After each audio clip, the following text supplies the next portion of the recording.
Wonder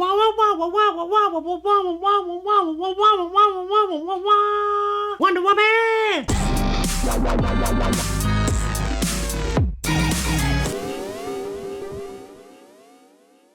Wonder Woman 1984 is brought to us by director Patty Jenkins and stars Gal Gadot, Chris Pine, Kristen Wiig, and Pedro Pascal. I really fucking hate when Americans go to try to say something Spanish and like their whole accent and verbiage and everything just changes all of a sudden. Mexico, gracias, Pedro. Si. Bitch, please, stop being fake. Anyway, I don't know where that came from. We follow Diana Prince, aka Wonder Woman, played by the always awesome, amazingly fantastical Gal Gadot. And this time, it's the 80s, more specifically, 1984. And Diana's pretty lonely seeming. I mean, it seems as if she's pretty successful and she's been doing her Wonder Woman thing, saving people and all that stuff, but as a whole, it seems like in her personal life, she's pretty distant from society and overall pretty lonely. She clearly still hasn't gotten over Chris Pine's character, Steve Trevor, who died something like 60 fucking years ago. Chick's got some serious attachment issues. She ain't letting this shit go. But overall, it seems like things are going fairly well for Diana, except for that whole,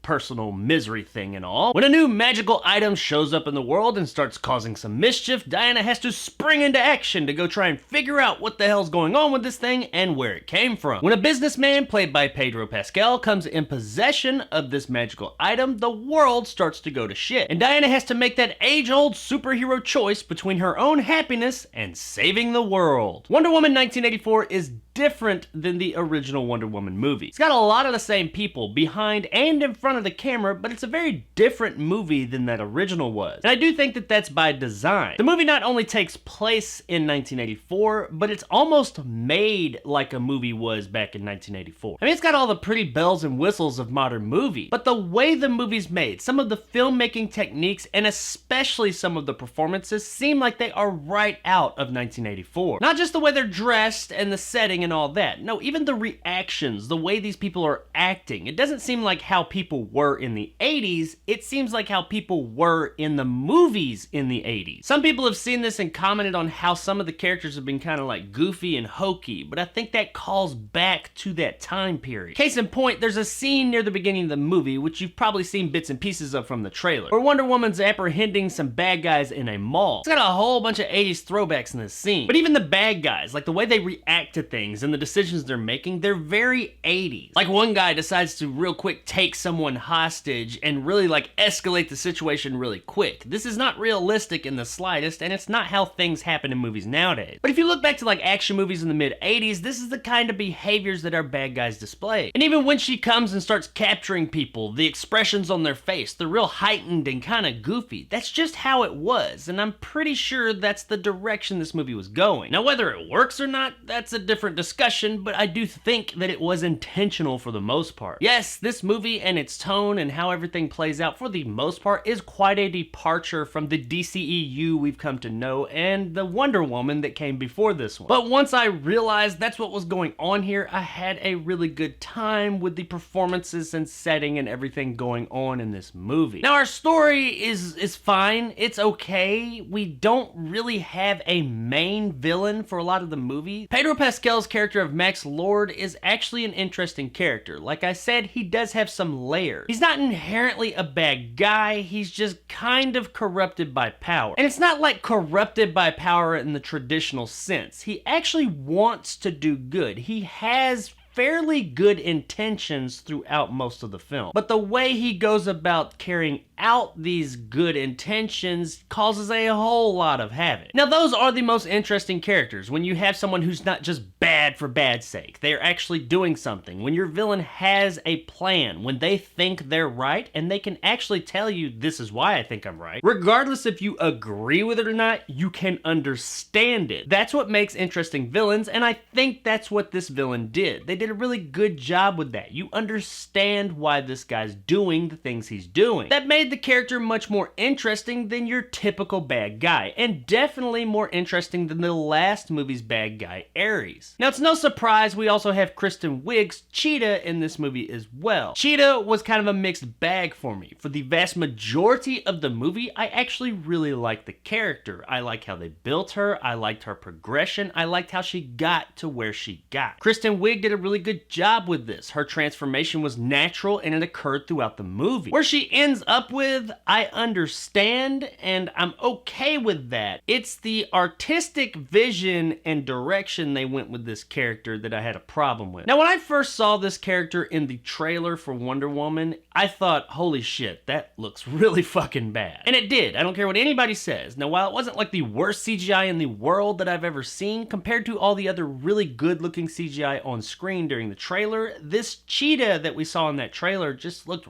really fucking bad. Now, what we get in the movie actually does look a lot better than that. It doesn't look as bad. It's still CGI-ish, but it doesn't look like that Cats-esque monstrosity that was in the fucking trailer. Now, the part of the movie that this character shows up in didn't fare so well. And I will just go out and say, as far as the story is concerned and the execution and the events of this film, I actually really enjoyed it. It's got its issues here or there, and we'll get to those. But for the vast majority of this movie, I had a really good time. It kept me interested, I was with it, I was having a really good time. However, the last about 15 minutes, more or less the climax of the film, really just fell apart for me. Now, this is officially the beginning of the climax of the movie. This is when stuff's really supposed to ramp up and get really badass and cool, and we're supposed to get all those payoffs that we've been waiting for the past 2 hours for. There's action that happens. There's fights, there's special effects, there's things, and just all kinds of stuff happens in this last 15 or 20 minutes of the film, but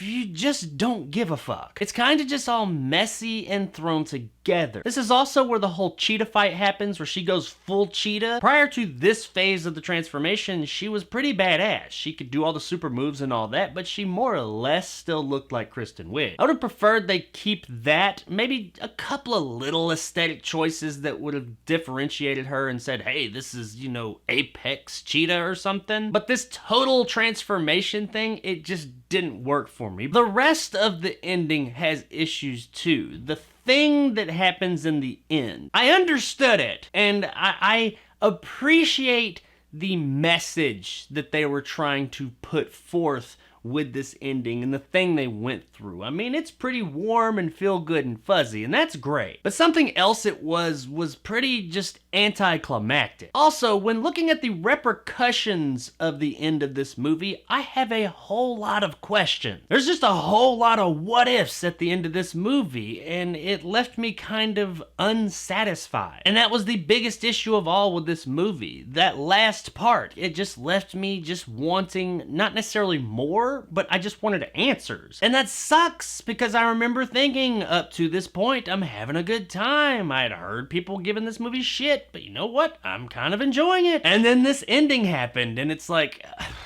okay, that's a thing. That happened. I mean, I guess that's an ending. We stopped it all, kinda, but that's about it. That's not satisfying. Just because you stopped a certain thing from happening, that's not satisfying. We want to know why, how, what happened to certain people that we've been following throughout this whole fucking movie. And that did take away a lot of the enjoyment that I had with the film. And that's unfortunate, because I was having a good time with it. But hey, it is what it is. You screwed up the ending, guys, so it kinda hurt the movie more than if you had just screwed up the middle a little bit. Now, our performances here were overall actually a really good time. Gal Gadot proves to us once again why she is Wonder Woman. She does a fantastic job portraying this character, as she always has. She's stoic, she's funny, she's heroic, she's brave. She is fucking Wonder Woman. Well, not fucking Wonder Woman, I guess that would be Steve Trevor.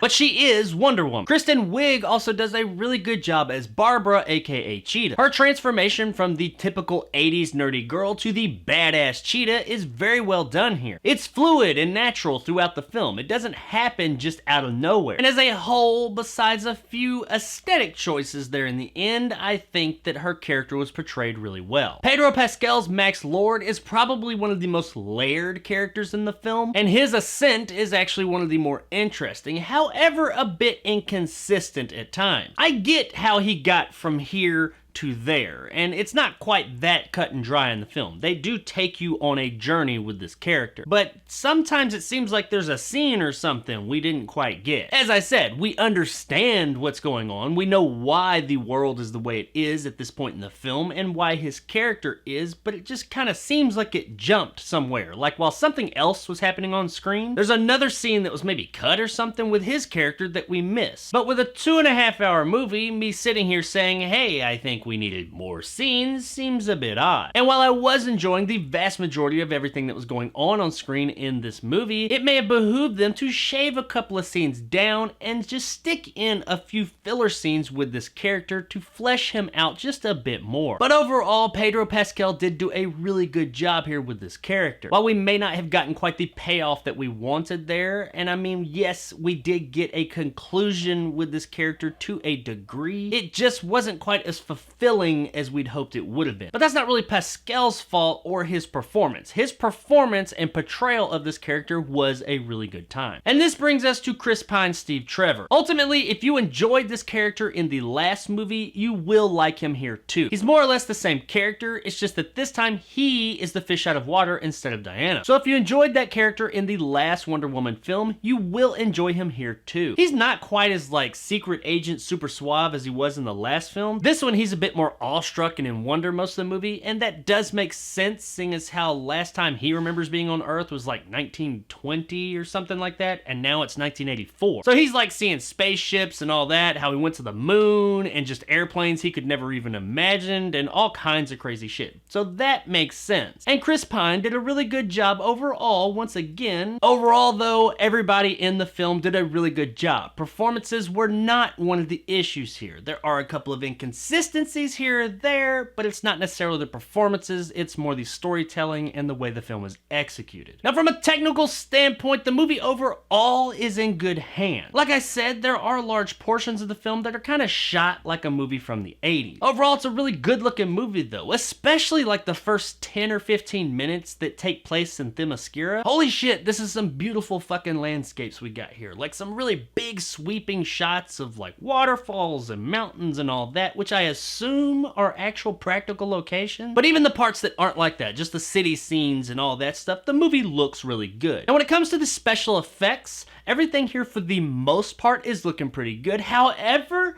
there are a few inconsistencies. It's usually little things, nothing that like ruins the movie, but it's definitely things that stick out. I mean, like you'll have a scene that just looks great. Everything that's happening is like, yeah, this is believable, it's awesome, it's great. What the fuck was that? It's real quick like that. I mean, something happens, you're like, whoa, wait, you fucked up. You missed something right there. And I saw it.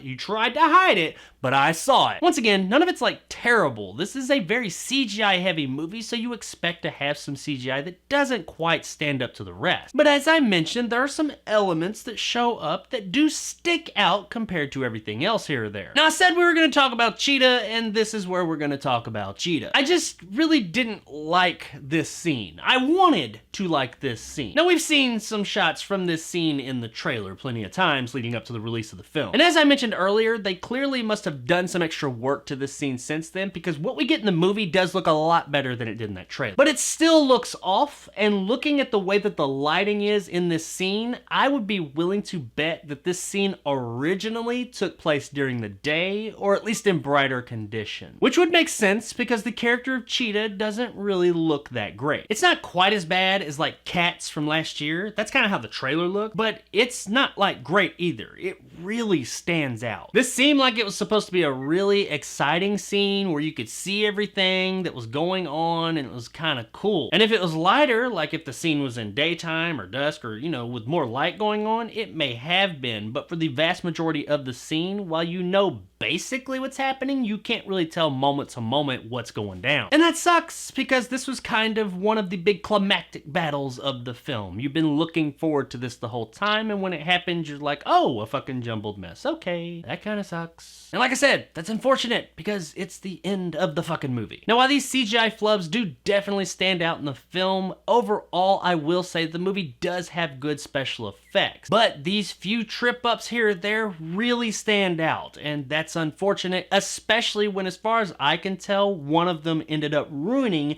one of the most climactic parts of the movie. Guys, Wonder Woman 1984 overall was a good time, even though that last part was so disappointing. The story, while nothing groundbreaking, was a great vehicle to get our characters going all over the place doing neat things. We got some great performances all around, and the movie looks great for the most part. We do have a few CGI flubs here or there, especially there in the last part of the film. However, overall, from a technical perspective, the movie is fairly solid. The ending is disappointing, and it does have a tendency to kind of taint everything that came before it. But the fact of the matter is that the vast majority of the runtime of this film, I had a really good time. And while it wasn't as good a time as the original, it was still a good time and totally worth a rent. All he wanted was this. I have to return some videotape.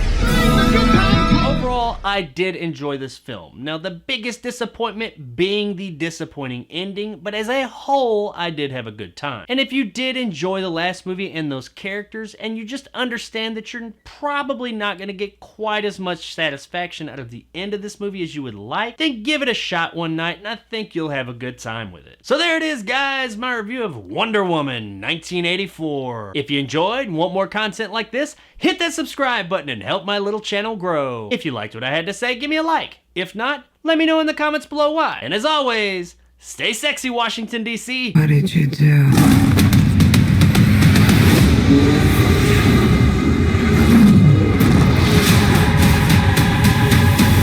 So there's something else that this movie gave us that I didn't mention because I guess it could kind of fall into spoiler territory. You've been warned. So the movie gives us something that I've always thought was one of the most corny parts of Wonder Woman, and that is the invisible jet. And really, I didn't hate it. I thought the way that they did it kind of worked. They actually took something that sounds as corny as this ancient Amazonian warrior with superpowers having an invisible fighter jet, and they made that make sense. It's not like a central part to the story or anything, but it is there. We get to see the origins of Diana, or Wonder Woman's, invisible jet. So if nothing else, regardless of what you think of this film, something this movie did do is it took something as goofy sounding as Wonder Woman's invisible fucking jet and made that shit believable within the world, of course, but made it believable and not corny. And haters, you will never be able to take that from this movie. Never. Wonder Woman!